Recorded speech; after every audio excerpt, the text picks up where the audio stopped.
Hello students, welcome to fundamental. आज के इस लेक्चर में हम लोग सॉल्व करेंगे 2017 का पेपर 2 का जेईई एडवांस का प्रॉब्लम। इसमें भी आपको चेक करना है बेसिक स्ट्रेंथ के बारे में।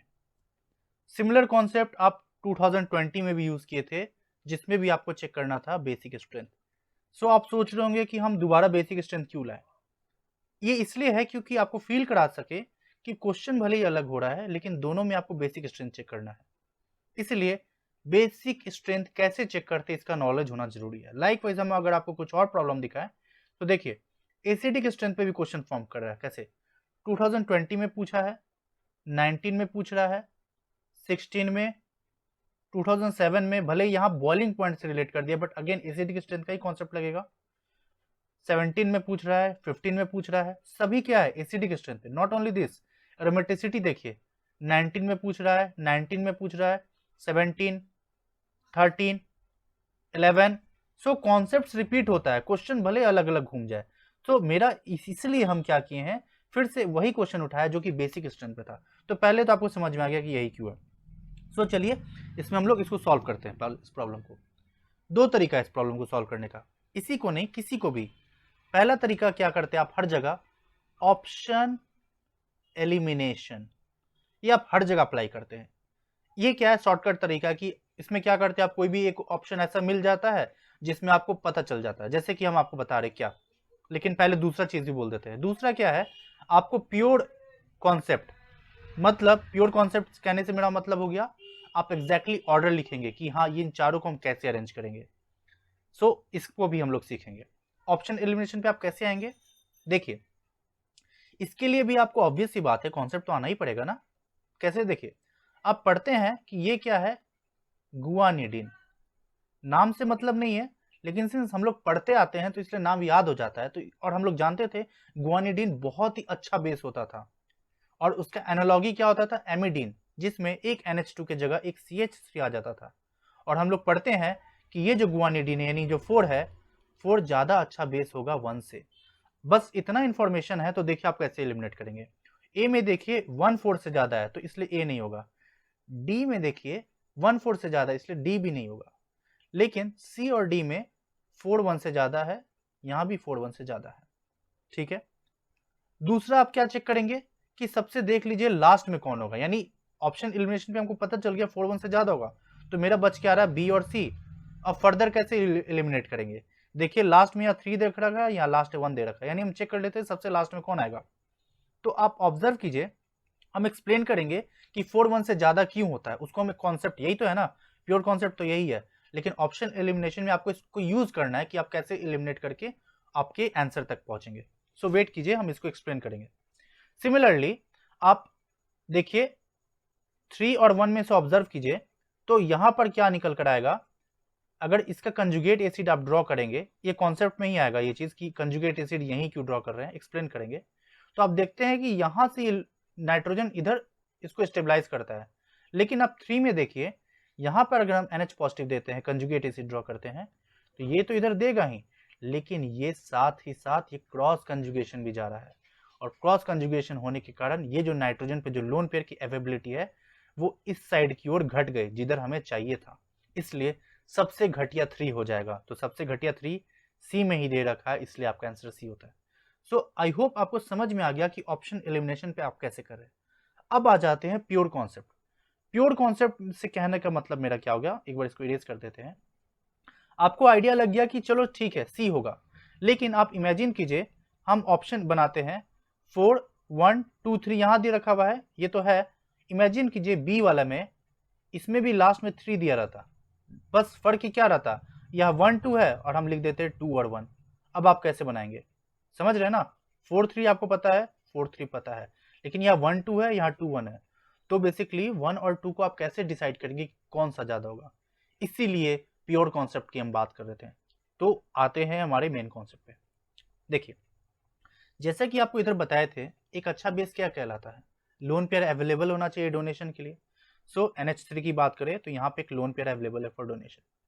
जब ये डोनेट कर देता है तो ये एक कंजुगेट एसिड बनाता है, यानी H+ को अगर इलेक्ट्रॉन डोनेट कर रहा है तो कंजुगेट एसिड क्या बनाएगा, NH4 पॉजिटिव। सो आपको क्या करना होता है, आप पढ़ते हैं कि इस कंजुगेट एसिड का आप स्टेबिलिटी चेक कीजिएगा, करेंगे ना, ठीक है। सो अगर हम इन चारों के केस में कंजुगेट एसिड पहले बनाते हैं, अब सवाल ये बनता है कि आप कंजुगेट एसिड जो हम आपको ऑप्शन एलिमिनेशन से पढ़ा रहे थे, हम यहां बना रहे थे, बट मेरा क्वेश्चन है कि हम यहां पे ड्रॉ करके दिखा रहे हैं, हम इस नाइट्रोजन पे, मतलब हम ये वाला नाइट्रोजन से इलेक्ट्रॉन क्यों नहीं डोनेट कर रहे हैं? अगर हम बोले हम यहां से इलेक्ट्रॉन डोनेट कर रहे हैं, लेकिन हम, मेरा ये क्वेश्चन है, हम यहां से इलेक्ट्रॉन क्यों नहीं डोनेट करेंगे, जो कि हम अभी ये स्ट्रक्चर बनाए थे। सो इसका सीधा सा तरीका है, अगेन दोनों के केस में जो कंजुगेट एसिड बनेगा आप उसकी स्टेबिलिटी चेक कर लीजिए।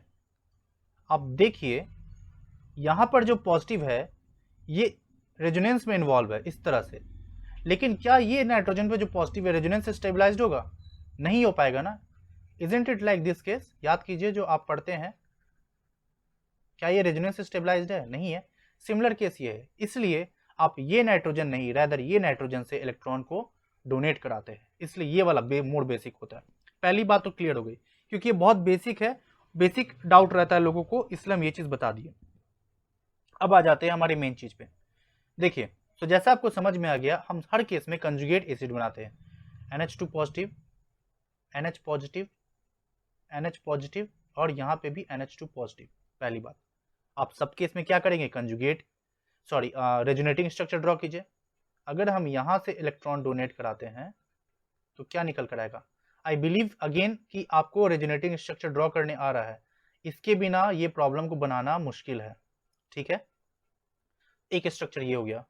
ध्यान दीजिए, अभी यहां से क्या है नेक्स्ट, ये नाइट्रोजन है, ये फर्दर इलेक्ट्रॉन डोनेट करेगा, सॉरी यहाँ पॉजिटिव होगा, तो ये ऐसे ओपन होगा, तो आप क्या लिखेंगे, NH2 पॉजिटिव, यहाँ पर NH2 और NH2। तो देखिए ध्यान से, यहाँ पर एक बार पॉजिटिव इस नाइट्रोजन पे, दूसरी बार में उठ के यहाँ आया, और तीसरी बार में उठ के यहाँ आया, तो पॉजिटिव घूम रहा है ना, तो कितना स्ट्रक्चर पॉसिबल हो गया, 1 2 3। तो यहाँ पे लिखेंगे आप 3 आइडेंटिकल रेजोनेटिंग स्ट्रक्चर है। ध्यान दीजिए क्या बोल रहे हैं, आइडेंटिकल, और आप जानते हैं identical resonating structure is far far far better and stable then simple resonating structure. यही रीजन होता था कि आप कार्बोक्सिलिक एसिड में बोलते थे वो मोर एसिडिक है कंपेयर टू योर फेनॉल। लेकिन आप ऑब्जर्व कीजिए, इस केस में अगर हम इसका रेजोनेटिंग स्ट्रक्चर ड्रॉ करेंगे यहां से, तो आप क्या लिखेंगे, इस तरह से लिखेंगे। सो क्या निकल कर आया, NH2 पॉजिटिव, लेकिन आप फर्दर यहां से नहीं ड्रॉ कर सकते बिकॉज यहाँ CH3 है और यहाँ NH2 था, इसलिए यहां सिर्फ 2 ही आ रहा है। सिमिलर वे आप इसका भी ड्रॉ करेंगे, इसका भी ड्रॉ करेंगे, इसमें भी 2 निकल कर आएगा, इसमें भी 2 निकल कर आएगा, बिकॉज यहां पर भी देखिए, यहां से ऐसे लिखेंगे तो क्या लिखेंगे आप ध्यान से देखिए, NH पॉजिटिव और NH, तो एक ये हो गया और एक ये हो गया। सो क्लियर हो रहा है ना कि 2 कैसे हो रहा है। सिमिलर इसमें भी होगा, और इसको तो आपको एक्सप्लेन कर ही दिए कि यहाँ पर ये एक्स्ट्रा क्रॉस कंजुगेशन जा रहा है जो इस नाइट्रोजन पे लोन पेयर की अवेलेबिलिटी घटा देगा। सो सवाल तो ये अभी भी वही है कि 4 सबसे ज्यादा होगा, सबसे घटिया 3 होगा, लेकिन 1 और 2 में हम कैसे डिसाइड करेंगे, जो कि आपको हम बोले हैं। उसके लिए क्या चेक करना है, उसका सीधा सा अच्छा तरीका क्या है, देखिए आप पढ़ते हैं कि इसका रेजोनेटिंग स्ट्रक्चर आप ऐसे लिखते थे O-+। सो थोड़ी देर के लिए अगर हम इसको देखें, जो ये कंजुगेट एसिड है और ये कंजुगेट एसिड है, इसको अगर हम इस तरह से आयनिक फॉर्म में तोड़ के लिखेंगे, आप क्या लिख सकते हैं, NH2 पॉजिटिव NH2, और इस वाले को आप क्या लिखेंगे, ध्यान से देखिए, positive NH। So I believe आप ये समझ गए कि हम कैसे तोड़ के लिख रहे हैं। यहां से इसको उठाएंगे, यहाँ माइनस आएगा, इसका सॉरी इस कार्बन पॉजिटिव आएगा और ये माइनस आएगा, और ये माइनस और ये प्लस कैंसिल आउट होकर 0 हो जाएगा, जस्ट लाइक जैसे यहाँ लिखते हैं। तो देखिए इस पॉजिटिव को स्टेबलाइज करने के लिए नाइट्रोजन इलेक्ट्रॉन दे रहा है, यहाँ पे भी नाइट्रोजन इलेक्ट्रॉन दे रहा है, इस पॉजिटिव को भी स्टेबलाइज करने के लिए नाइट्रोजन इलेक्ट्रॉन दे रहा है, यहाँ पे भी नाइट्रोजन इलेक्ट्रॉन दे रहा है, बट यहाँ एक्स्ट्रा CH3 ग्रुप है जो कि इसको स्टेबलाइज कर रहा है इंडक्टिव से या हाइपर से, बट यहाँ पर कुछ ऐसा ग्रुप नहीं लगा, ये हाइड्रोजन है और हाइड्रोजन कुछ नहीं करता है, इसलिए ये एक्स्ट्रा स्टेबलाइजिंग फैक्टर है। यही रीजन है कि हम बोल रहे हैं 4 के बाद डायरेक्ट 1 आएगा और 1 के बाद फिर 2 आएगा, और 3 तो आना ही था, ना कि 4 के बाद जो 3 वाला स्ट्रक्चर है 2 पहले नहीं आएगा और 1 बाद में नहीं आएगा। आई बिलीव आपको समझ में आ गया कि 1 2 से पहले ही क्यों है। सो यही लॉजिक था, इसी बेसिस पे आप ये प्योर कॉन्सेप्ट के बेसिस पे इस तरह से सॉल्व कर सकते हैं। सो वीडियो अगेन लंबा किया है, इसलिए आपको हम बोले थे लास्ट में भी कि एक लेक्चर में एक ही कॉन्सेप्ट डिस्कस करेंगे, एक ही वीडियो डिस्कस करेंगे। सो अगले लेक्चर में हम लोग जब मिलेंगे तो हम लोग बात करेंगे एसिडिक स्ट्रेंथ की। So thank you guys and good luck for your examination. जल्दी बनाते हैं एसिडिक स्ट्रेंथ पे आपके लिए वीडियो एंड गुड लक।